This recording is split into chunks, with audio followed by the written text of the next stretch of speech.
Olá pessoal, tudo bem? Um prazer estar aqui com vocês mais um dia no nosso canal para conversar um pouco. No último vídeo a gente conversou sobre uma coisa que é bastante interessante, que é sobre a capacidade que os pais precisam ter de se relacionar com seus filhos, compreendendo que esses filhos não são clones, né, desses pais, e que esses filhos têm uma autonomia, eles precisam ter uma autonomia. Existe uma fase que a psicanálise estuda, que é o complexo de Édipo, que é vivido entre 4 a 7 anos, 4 a 8 anos de idade.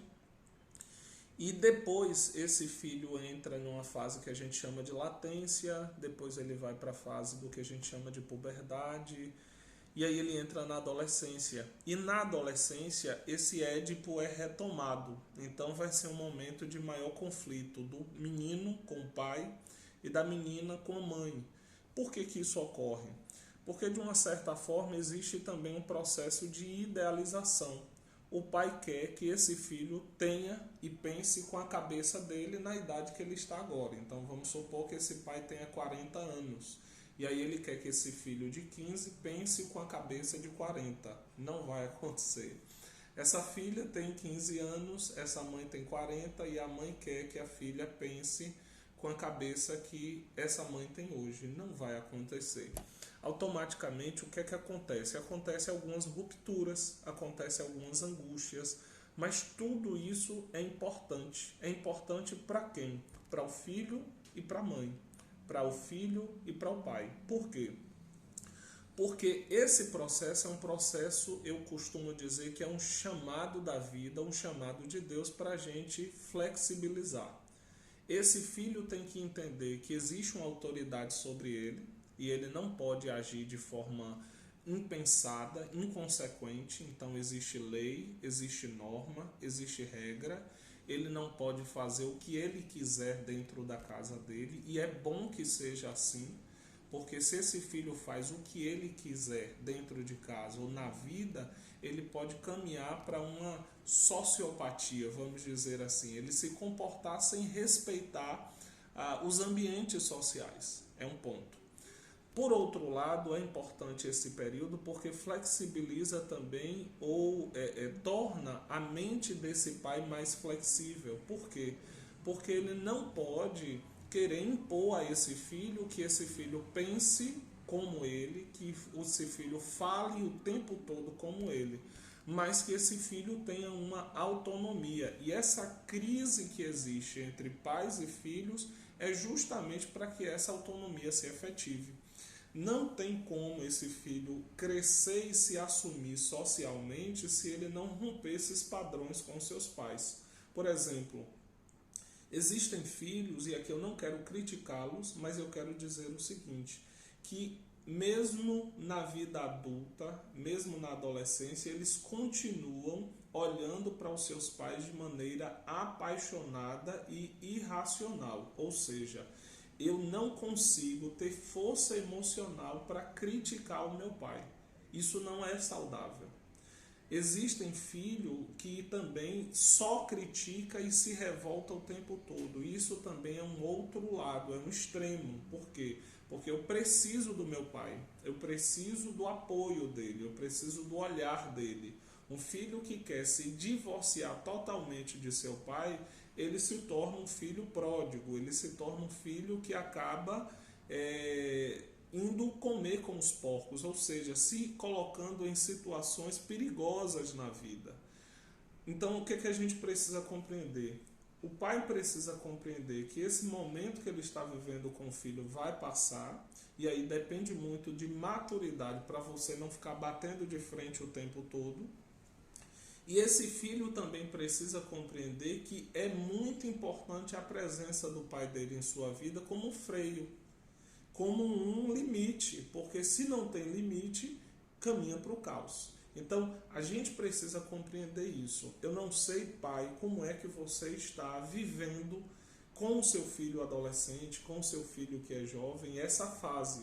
O que vocês precisam compreender é, vocês se amam. Existe entre vocês amor, existe entre vocês desejo de reconhecimento. Então, às vezes, esse filho quer que esse pai elogie. Às vezes, esse pai também quer ser acariciado e elogiado por esse filho. Mas essa crise, essa tensão, que acaba acentuando crítica. Aí o pai só quer criticar o filho só quer criticar o pai e há essa cisão, há essa ruptura. Se isso não for solucionado, isso pode se eternizar. E aí chegar a 30, 40, 50 anos, os filhos brigando com os pais e os pais brigando com os filhos para provarem que eles estão errados e os filhos querendo provar para os pais que eles estão certos. Talvez esse caminho é um caminho de adoecimento emocional, talvez esse caminho seja um caminho de instabilidade social. A gente precisa compreender, no fundo, existe amor. Se existe amor, precisa ter respeito. Se existe respeito, precisa ter afeto. Talvez, filho, o que você precisa mesmo é dizer, pai, eu nunca vou conseguir mudar o senhor, talvez o senhor nunca vai conseguir me mudar do jeito que o senhor queria. Mas o que fica entre mim, entre eu e você, é o amor. Eu amo você. Você é muito importante para mim. Eu tenho dito que as maiores declarações de amor do nosso tempo têm sido feitas diante de um caixão. O caixão, o morto, a pessoa que está ali já não escuta mais, já não sente mais, já não causa efeito importante, né? Então é importante que você chore com seu pai no sentido afetuoso da palavra enquanto ele ainda está vivo. É importante que você declare o seu amor, o seu respeito e o seu carinho por ele enquanto ele ainda está vivo. É importante, pai, que você elogie o seu filho e elogie para o seu filho enquanto ele ainda pode ouvir.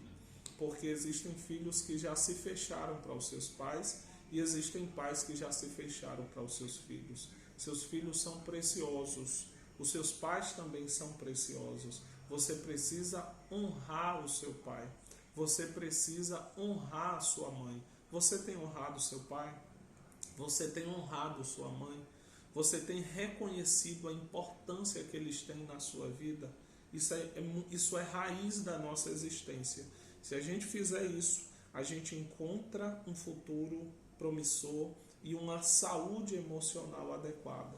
Se a gente rejeita isso, a gente pode estar semeando um futuro problemático. Porque se uma planta ou se uma árvore tem problema na sua raiz, seus frutos jamais serão viçosos. Se uma árvore tem problemas na sua raiz, na sua base, jamais esses frutos poderão ser importantes. Então, a partir de hoje, faça uma escolha, tome uma decisão, resolva as pendências de sua alma em relação ao seu pai, em relação à sua mãe. Eu não sei se o seu pai já disse coisas para você que lhe machucou lá atrás. Eu não sei se sua mãe já disse coisas para você que lhe machucou lá atrás, ou até mesmo hoje, agora, quando você está assistindo esse vídeo. Mas eu quero que você faça um movimento na sua alma para tomar a decisão de liberar perdão e viver de forma saudável. Deus tem tantas bênçãos para você. A Bíblia tem um texto que eu gosto muito que diz o seguinte: jamais permita que a amargura crie raiz entre vocês, porque por meio dela a vida de muita gente é atrapalhada. Preste atenção. Quantas famílias nunca mais acham seu rumo porque na base existe amargura, porque na base existe ódio, porque na base existe falta de perdão. Tome a decisão hoje. Libere perdão para quem você precisa liberar. Perdoe a quem você precisa liberar. E eu tenho certeza que você, a partir de hoje, viverá os melhores dias de sua vida. Pense nisso, que Deus te abençoe e até a próxima oportunidade.